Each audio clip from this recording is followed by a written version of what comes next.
अस्सलामुअलैकुम दोस्तों, मैं हूं शहजाद आलम सुल्तानी। दोस्तों कैसे हो आप सब? उम्मीद करता हूं सब ठीक होंगे। दोस्तों आज की इस वीडियो में मैं आपको बताऊंगा कि असद रज़ा अत्तारी मदनी चैनल पर लाइव क्यों नहीं आ रहे। तो दोस्तों जानने के लिए इस वीडियो को आखिर तक देखें। अगर आप मेरे चैनल पर नए हो तो इसे ज़रूर सब्सक्राइब कीजिएगा और साइड में जो बेल आइकन का बटन है उसे दबाना ना भूलें ताकि आने वाली हर वीडियो की नोटिफिकेशन आप तक पहुँच सके। दोस्तों कुछ दिन पहले मैंने एक इस्लामी भाई से रब्ता किया जो कि असद रज़ा अत्तारी के साथ कई मरतबा जो है ना यूट्यूब पे लाइव आ चुका है। तो उनसे मैंने व्हाट्सएप के ज़रिए रब्ता किया और मैंने पूछा कि भाई असद रज़ा अत्तारी इस वक्त कहाँ है और वो मदनी चैनल पर लाइव क्यों नहीं आ रहे।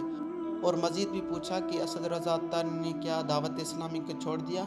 तो उसने बताया कि भाई ऐसी कोई भी बात नहीं है। असद रज़ा अत्तारी पहले इमामत करते थे फैज़ान मदीना कराची में, तो किसी वजह से उसने छोड़ दी है इमामत। इसकी वजह से जो है ना मदनी चैनल पर लाइव नहीं आ सकते।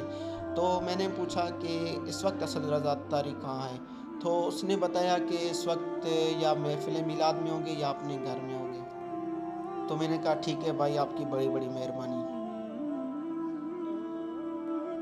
तो दोस्तों अब आपको वजह तो पता चल गया होगा कि असद रज़ा अत्तारी मदनी चैनल पर क्यों नहीं आ रहे। क्योंकि पहले वो इमामत करते थे फैज़ान मदीना कराची में, तो जाहिर सी बात है 5 वक्त वो टाइम देते थे नमाज़ पढ़ाने के लिए। तो नमाज के बाद जो है ना वो किसी भी प्रोग्राम में शिरकत करते थे।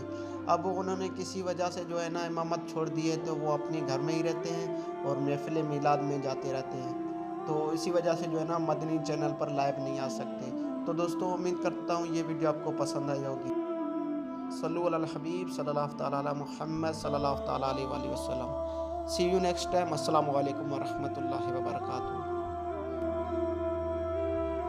अगर आपने अभी तक हमारे इस चैनल को सब्सक्राइब नहीं किया तो सब्सक्राइब कीजिए और साइड में जो बेल आइकन का बटन है उसे दबाना ना भूलें ताकि आने वाली हर वीडियो की नोटिफिकेशन आप तक पहुंच सके।